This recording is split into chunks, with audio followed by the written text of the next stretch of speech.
میرے بندوں میں داخل ہو جا۔ بندہ دنیا سے جا رہا ہے، روح جسم سے نکل رہی ہے اور اسے یہ خوشخبری سنائی جا رہی ہے میرے بندوں میں داخل ہو جا۔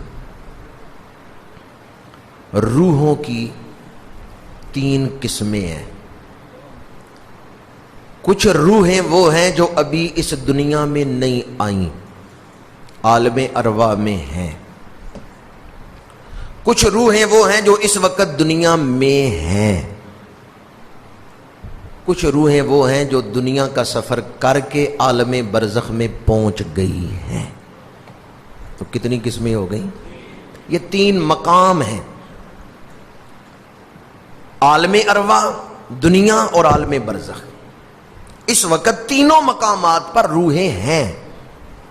عالم ارواح میں کچھ روحیں انتظار کر رہی ہیں اپنے وقت کا کہ جب ہمیں دنیا میں بھیجا جائے گا، وہ ابھی دنیا میں نہیں آئیں، اور جب تک وہ ساری روحیں جو اللہ نے تخلیق کی ہیں، بنائی ہیں، وہ دنیا میں نہیں آ جاتی اور امتحان نہیں دے لیتی، قیامت نہیں آئے گی۔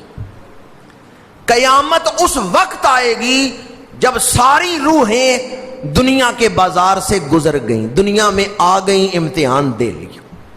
تو کچھ روحیں عالم ارواح میں انتظار کر رہی ہیں، کچھ اس وقت امتحان دے رہی ہیں جیسے میں اور آپ دنیا میں ہیں، اور کچھ وہ ہیں جو امتحان دے کے واپس چلی گئی عالم برزخ میں۔ وہ اس وقت برزخ میں ہیں۔ قرآن کہتا ہے وَمِن وَرَائِهِمْ بَرْزَخٌ إِلَى يَوْمِ يُبْعَثُونَ۔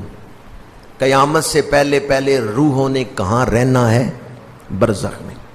اب برزخ کیا ہے؟ یہ ایک پورا الگ عنوان ہے، اس کی تشریح اور تفصیل میں نہیں جا رہا، اس کے بیان کرنے کے بہت سارے تقاضے ہیں، وہ ایک پورا الگ عنوان ہے۔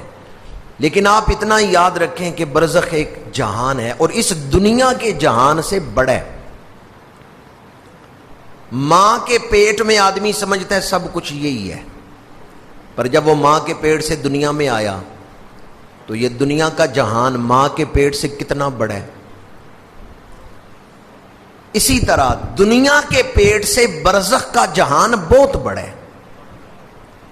روح جسم سے نکل کے برزخ میں جاتی ہے تو برزخ اس دنیا کے پیٹ سے بہت بڑا ہے، اور برزخ میں ہر کسی کا اپنا مقام ہے۔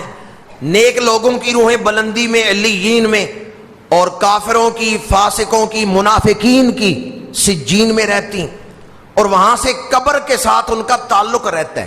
جس قبر میں جسم ہوتا ہے اس قبر کے ساتھ ان کا ایک تعلق رہتا ہے۔ بعض اولیاء کرام ایسے ہیں کہ ان کی قبروں سے نور برزخ کے اس مقام تک جاتا ہے جہاں ان کی روح رہتی ہے، لیکن جب کسی کی قبر پہ جائیں روح کو پتہ چل جاتا ہے کون آیا ہے، روح مانوس ہوتی ہے۔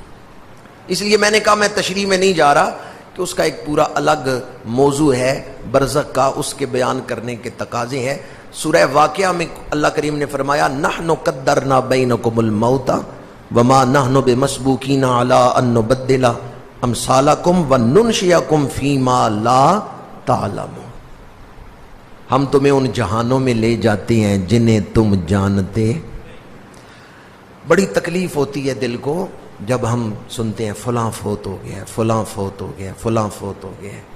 بعض لوگ ڈپریشن میں مبتلا ہو جاتے ہیں، چونکہ جدائی کا ایک غم ہوتا ہے، بچھڑنے کا ایک، وچھوڑے کا ایک دکھڑا، ایک ہجر کیفیت دل پہ غم کی طاری ہوتی ہے۔